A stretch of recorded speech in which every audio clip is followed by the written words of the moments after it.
A primeira turma do Supremo Tribunal Federal condenou por maioria Débora Rodrigues dos Santos a 14 anos de prisão. Ela é a mulher que no dia 8 de janeiro subiu na estátua A Justiça e escreveu com batom vermelho: "Perdeu, mané".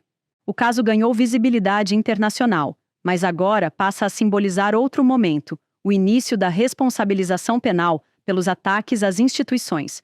Débora foi condenada por 5 crimes: dano qualificado, deterioração de patrimônio tombado, associação criminosa armada, tentativa de golpe de Estado e tentativa de abolição do Estado Democrático de Direito. A defesa alegou que ela foi ao local de forma pacífica, sem intenção de causar danos. Em depoimento, afirmou ser uma cidadã de bem e que só usou um batom na estátua. Eu queria dizer que não foi nada premeditado. Eu sou uma cidadã do bem, que eu fui aos atos e eu não imaginava que ia ser tão conturbados desse jeito que foi, mas eu fui por conta própria, de ônibus, né? E quando eu me deparei lá em Brasília, lá no movimento,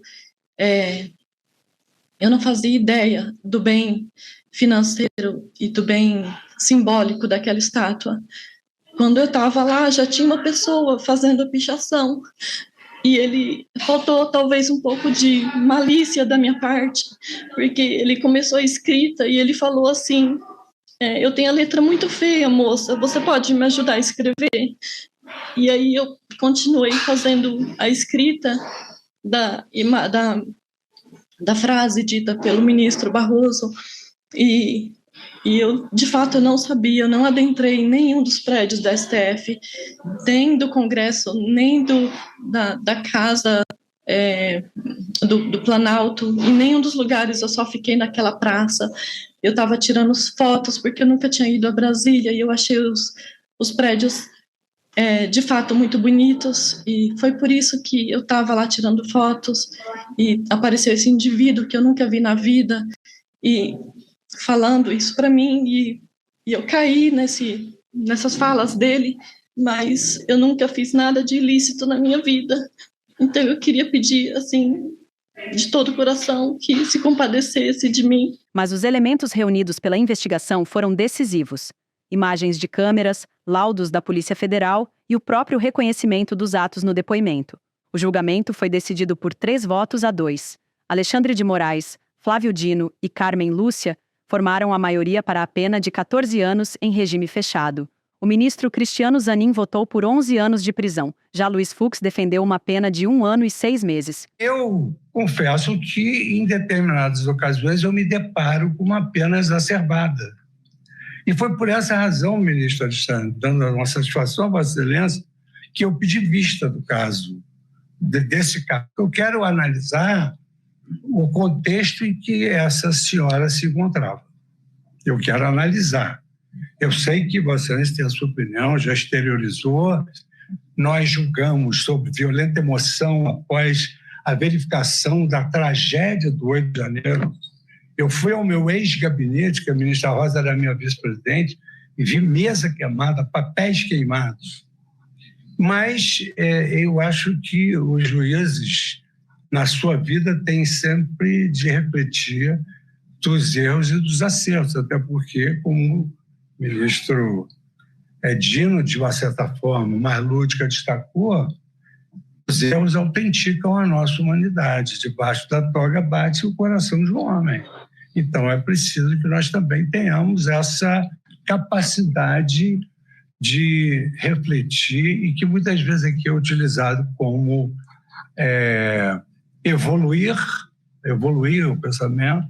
Embora o caso de Débora tenha repercutido mais por sua imagem do que por sua liderança, a condenação estabelece um precedente firme para os demais réus do 8 de janeiro. Entre os investigados estão figuras centrais da articulação golpista. O ex-presidente Jair Bolsonaro tornou-se réu por tentativa de golpe de Estado. É a primeira vez que um ex-presidente responde por esse crime na história do país. O processo contra Bolsonaro prevê penas que, somadas, podem ultrapassar 20 anos de prisão. As investigações envolvem militares da ativa e da reserva. políticos, empresários e ex-ministros. Que eu cito aqui, onde ele diz do conhecimento do presidente da República da carta aberta aos oficiais, exatamente incentivando a quebra da normalidade democrática. Por fim, e também peço que coloque aqui, e não há mais nenhuma dúvida, inclusive, isso foi dito nas sustentações orais, não há nenhuma dúvida que o denunciado Jair Messias Bolsonaro conhecia, manuseava e discutiu sobre a minuta do golpe. Isso não há dúvida. O fato, as interpretações sobre o fato vão ocorrer durante a instrução processual penal. Se ele analisou e não quis, se analisou e quis, isso será num juízo de culpabilidade. Mas não há dúvida de que ele tinha conhecimento da minuta do golpe que foi apreendida, chame-se como quiser, porque uma decretação de estado de sítio. Estado de sítio ou estado de defesa. Ora, falou uma coisa ou a outra. Uma decretação do estado de sítio e de defesa cuja intervenção seria no TSE. Somente no TSE, inicialmente com a prisão do presidente do Senado, senador Rodrigo Pacheco, do decano do Supremo Tribunal Federal, ministro Gilmar Mendes, e desse relator. Depois, uma alteração determinada, segundo os depoimentos feitos, diretamente determinada pelo denunciado Jair Messias Bolsonaro, foi excluído o presidente do Senado e o decano do Supremo Tribunal Federal. E a minuta do golpe consta diretamente, ela foi apreendida na casa do então ministro Anderson Torres, mas também ela foi apreendida no celular do coronel Mauro Cid. E a minuta do golpe deixa claro que havia a discussão, houve a discussão, os depoimentos dos dois comandantes das forças, da Força Aérea e do Exército, eles confirmam que discutiram isso e se negaram a aderir, tanto em relação quando conversaram com o presidente, ex-presidente Jair Bolsonaro, como quando conversaram com o ministro da Defesa, Paulo Sérgio. Não há necessidade de ler a minuta do golpe, porque ela já é conhecida por todos. O inquérito revelou que o plano não se limitava à anulação do resultado eleitoral. Havia a intenção declarada de matar o presidente Lula, o vice Alckmin e o ministro Alexandre de Moraes. O julgamento da tentativa de golpe avança, mas sofre resistências no Congresso. Na Comissão de Constituição e Justiça, por exemplo, parlamentares do Partido Liberal tentaram travar a análise do caso de Alexandre Ramagem. A condenação de Débora Rodrigues sinaliza que todos os envolvidos nos atos do 8 de janeiro, direta ou indiretamente, responderão à Justiça.